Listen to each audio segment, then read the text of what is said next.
Hi and welcome back. My name is Farah, and today we're going to talk about 5 ways to get you to stop translating in your head. So let's get started. The first tip is to start identifying objects in your target language. So look around the room and in your life, and rather than thinking of the word in your native language, I want you to think about them in your target language. So for example, if you were to see this, I don't want you to think of what the word is in your native language, but in your target language. So for example, if you're studying English, you want to associate this with water. Tip number 2 is to repeat phrases that native speakers use.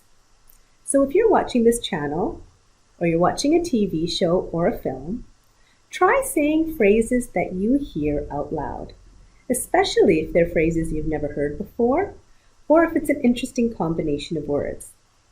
If you're only listening and taking things in, it's hard to get practice and to improve your pronunciation.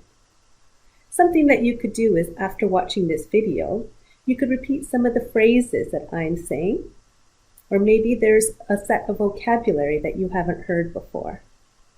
Another thing you could do is try reading books out loud. Now, if you find yourself in a public space and you don't feel comfortable, that's fine. You should try to create something private for yourself, somewhere where you feel comfortable, and just get used to saying these phrases and saying these words.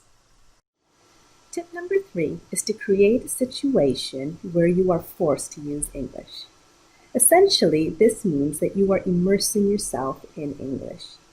Now, of course, you may not be fortunate enough to live in a country where English is the native language, or to be able to travel to such a country.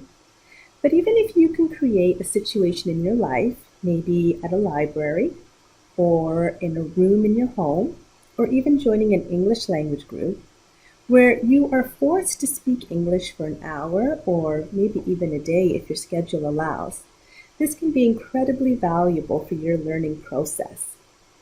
So when I was learning German, what I did was I actually made friends with people who didn't know a lot of English and spoke German. And the way I did this was by joining hobby groups where it was taught in German. And after class, maybe we would go for some food or for some drinks, or maybe on the weekends. And if I wanted to maintain these friendships, I was forced to study, to pay attention to the words they were using and how they were using it, to observe patterns.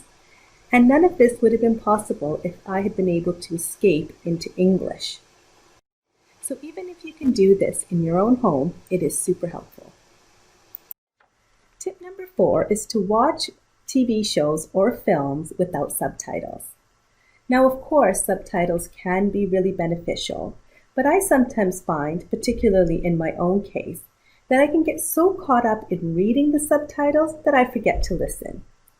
So maybe something that you can do is, if you've seen a film in your target language a few times with subtitles, try watching it without subtitles and give yourself a chance to just focus on the character's body language, how they use the words and how they say the words. And my final tip is to study phrases. So in addition to studying single vocabulary words, I find it really useful to see how a word is used in a phrase. If you just study single vocabulary words, you don't actually get a sense in the nuances in how a word is used in English. So, for example, a word like crazy could mean somebody who is mentally confused or mixed up. It could mean something really good or something really bad. So if you only learn the meaning of the word crazy, you won't know how to use it in a sentence. If you look at the way a word is used in a phrase, you get a lot more information than just studying a single vocabulary word. I hope you enjoyed this video. If you did, please like it, share it, and hit subscribe. Each week I'll be posting new videos for you.